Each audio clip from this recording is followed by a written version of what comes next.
And hi, I'm Aleah Tanriverdi, and my participant's name was Jane. And Jane was white, she was straight, and she was a woman. She identified as a woman. She is a woman. She was born female. And it went really well. I really liked it. I really liked interviewing her. I've known her for a little bit. I chose her. Originally, I was going to interview my girlfriend, and my girlfriend was not feeling well, so that kind of fell through, and I was fine. Wasn't really feeling it, and I was like, cool. So I had to do a separate project with Jane, and I was like, all right, neat. We'll just do this. It'll be fun. So we finished our separate project, and I was like, hey, can I interview you for like 30, 20 minutes maybe? We ended up talking for around like 30 minutes, 25 minutes, not too long, and we just went into what it means to be a woman and all this other stuff, and I thought it was really, really interesting because she experienced a lot of things that I didn't necessarily experience or necessarily really like about womanhood, like makeup and playing with girl toys and everything like that, but it doesn't really make me less of a woman or make her more of a woman than me or anything like that, because gender is whatever. It doesn't, I'm born a woman. It's kind of how it works. She was white, and she was my age. We actually had similar classes together. We're the same major, so we take a lot of classes together. She's really cool. I really like her. So I asked all the questions because it was just me, and I took all the notes. And she was really, really cool about it. She wasn't really weirded out about it at all. She liked a lot of the questions. She thought it was really interesting and really cool. Some of them were kind of tough. But wasn't too awful. So what happened was we sat down in the audio lab and we went back and forth about some stuff. We already were kind of hanging out, so it was kind of natural and very easy to go through it and everything. And then we just went into it. It was really interesting and really cool to just talk. It was kind of more of like a conversation, which I think is important, especially for talking about stuff like this. If it's very rigid, it's not going to work very well. So I'm going to go on to my findings.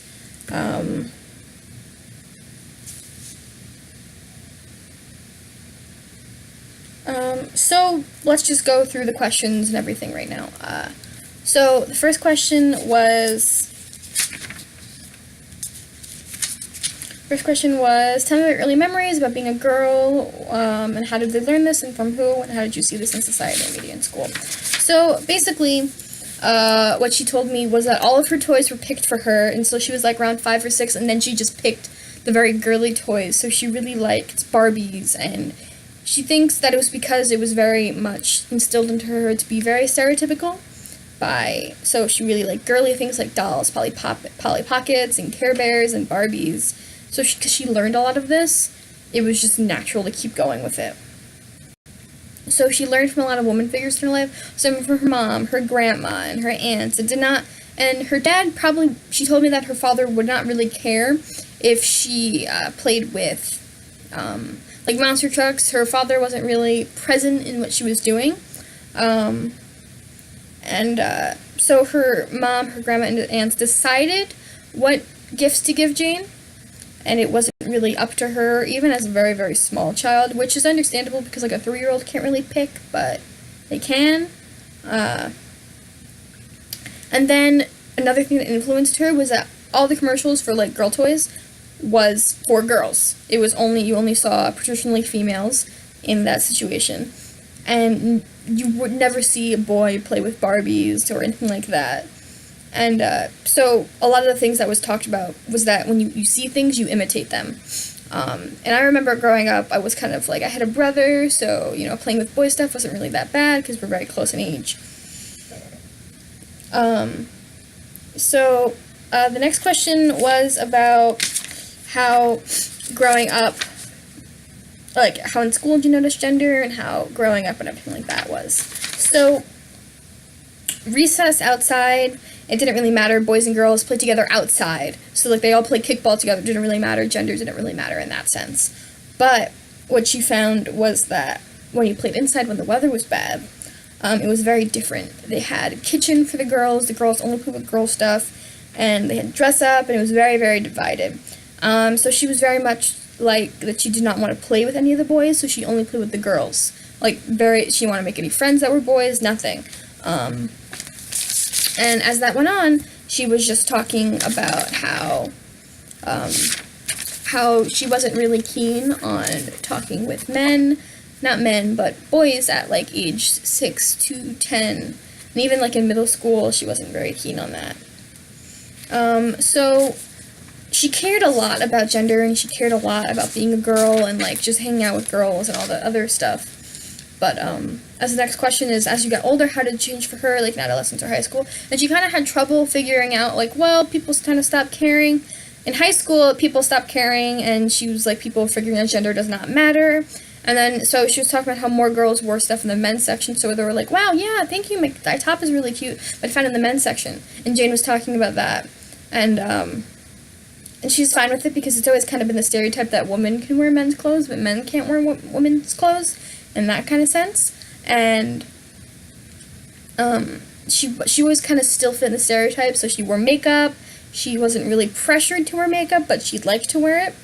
And she was just very, very okay with that. And that leads to, the next question is, what it means to be a teen girl. And, she told me that she would never, ever want to be a boy. She likes being a girl. She's very comfortable with it.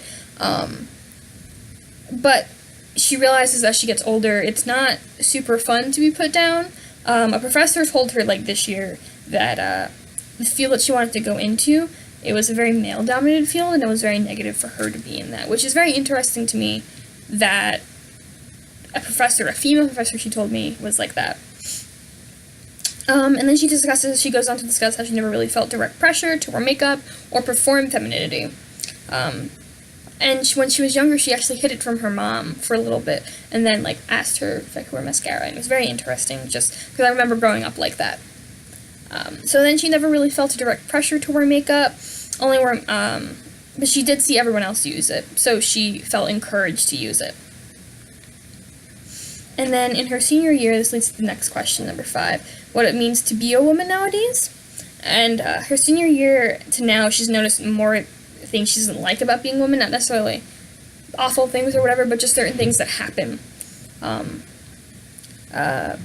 So she's got harassed a lot in her senior year of high school, like sexual harassment, like catcalling, and men calling her names, and just being the object of their attention, which is definitely a very big issue. And we discussed how the media is letting it happen, how our president is making harassment okay, grabbing them by the pussy as an example, and how a lot of men that she knows are praising Hugh Hefner when he died and saying, well, a legend is dead, but that's not really how it goes. It's more like he was a rapist, and abusive, and a scumbag. She said scumbag. And that's not really, So she still really likes being a girl, though. She enjoys practicing femininity, and she finds comfort in conforming to gender, which is okay, and a lot of people do feel that way. Now, the very last question, she talked about burning issues or anything, and she wanted to talk about how harassment is still a really, really big issue, especially experienced by younger girls, and how she felt it in her senior year of high school, and how it's not very fair that she felt it in her senior year of high school. And she talked about how a lot of people turned a blind eye because you knew these people for forever. Boys will be boys, and boys will be should be held accountable for their actions.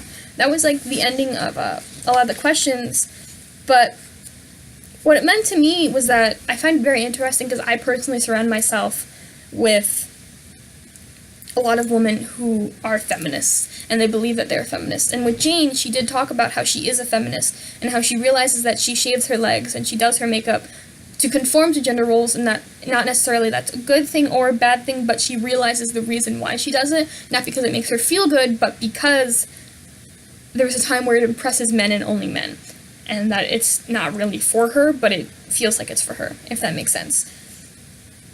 And, it doesn't really surprise me that a lot of women aren't really realizing a lot of this, and I do find comfort in the fact that I know certain things about feminism, and I agree with certain things, and I disagree with certain things, so we all have our opinions, but there wasn't really any surprises with me. Connections as into, like, oppression, I grew up in a very interesting household. Growing up gay, it's interesting, because, well, I don't really want to wear dresses all the time because I won't look like a certain way, I'll look like a certain other way, or there's another way where you have to wear dresses and you have to impress boys and you have to, so it was a very, very weird time growing up. With privilege, she is from middle class, like upper middle class, had a lot of things, she has nice things, and that's fine, she recognizes that other people don't. Intersectional identity, she is a woman and she realizes that she is oppressed because she is a woman, and as this, enhancing my understanding, women are different, and I really have grown to appreciate that. And I really, really like the fact that I feel comfortable around women, and I like the fact that I could just interview someone like this, and I could be like, hello, how are you? I know this is a little on the fly, but can I interview you? And she was very cool with it and very open about it, and I really, really like that. And seeing things differently, not really. I just still see things the way that I have seen them before, in a very, women are the oppressed, if you're talking about a class, women are the oppressed class, and the fact that we had a conversation afterwards about sex and how I had a boyfriend for 4.5 years and how it was so abnormal, the fact that I did not have sex with him, and how he did not force myself into it. And I remember how lucky that is to me, because before coming out, I had a boyfriend, and he was fine with me not wanting to have sex with him. But just certain things that surprise people, and I was surprised by that. If I took away anything that I was surprised about, it was after the interview when we were just talking about that. So the fact that women are surprised that men always force women into sex, I think is disgusting, and that's something that we definitely have to change. And overall, the interview was wonderful. I loved doing this. It was a really cool project. Thanks.